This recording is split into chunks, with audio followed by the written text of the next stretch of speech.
Big boss ಮನೆಯಲ್ಲಿ ಸ್ಪರ್ಧಿಗಳು ಗಿಲ್ಲಿ ಬಗ್ಗೆ ಮಾತನಾಡಲು ಶುರು ಮಾಡಿದ್ದಾರೆ. ಅಷ್ಟೇ ಅಲ್ಲ, ವೀಕೆಂಡ್ ಮುಗಿದ ಬಳಿಕ ಗಿಲ್ಲಿ ವಿರುದ್ಧ ಅನೇಕ ಸ್ಪರ್ಧಿಗಳು ತಿರುಗಿ ಬಿದ್ದಿದ್ದಾರೆ. ಗಿಲ್ಲಿ ಕುಚಿಕು ಕಾವ್ಯ ಬಳಿ ಧನುಷ್ ದೂರು ಹೇಳಿದ್ದಾರೆ.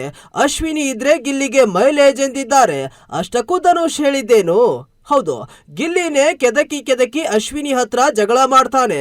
ಅವನಿಗೆ ಸದ್ಯ ಯಾರೂ ಇಲ್ಲ, ಅವನು ಕಂಟೆಂಟ್ಗೆ ಹುಡುಕ್ತಾ ಇದ್ದಾನೆ. ಅಶ್ವಿನಿ ಅವರು ಸೈಲೆಂಟ್ ಇರೋದೇ ಗಿಲ್ಲಿಗೆ ಸಮಸ್ಯೆ ಆಗ್ತಿದೆ.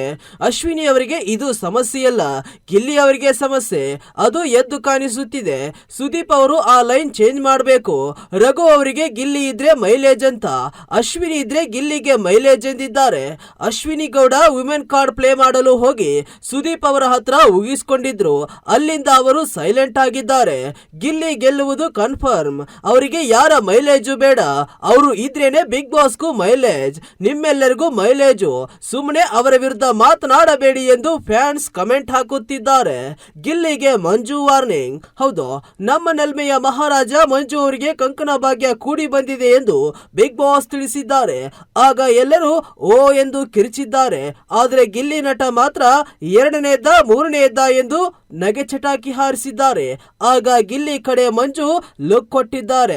ಪ್ರೋಮೋದಲ್ಲಿರುವ ನೆಕ್ಸ್ಟ್ ಡೈಲಾಗ್ ಏನಪ್ಪಾ ಅಂದ್ರೆ, ಕೆಲವೊಂದು ಪರ್ಸನಲ್ಗೆ ಅಂತ ಬಂದು ಬಿಟ್ರೆ ನೀನು ಸಪ್ಲೈಯರ್ ಅಲ್ಲ, ನಾನು ಅತಿಥಿನೂ ಅಲ್ಲ, ಬೇರೆಯಾಗಿ ಬಿಡ್ತೀವಿ ಎಂದು ಮಂಜು ವಾರ್ನಿಂಗ್ ಗಿಲ್ಲಿಗೆ ಕೊಟ್ಟಿದ್ದಾರೆ. ಇಂಟ್ರೆಸ್ಟಿಂಗ್ ಮತ್ತು ಇನ್ಫಾರ್ಮೇಟಿವ್ ವಿಡಿಯೋಗಳನ್ನ ಮಿಸ್ ಮಾಡ್ಕೋಬೇಡಿ. ಈಗಲೇ ಸಬ್ಸ್ಕ್ರೈಬ್ ಮಾಡಿ.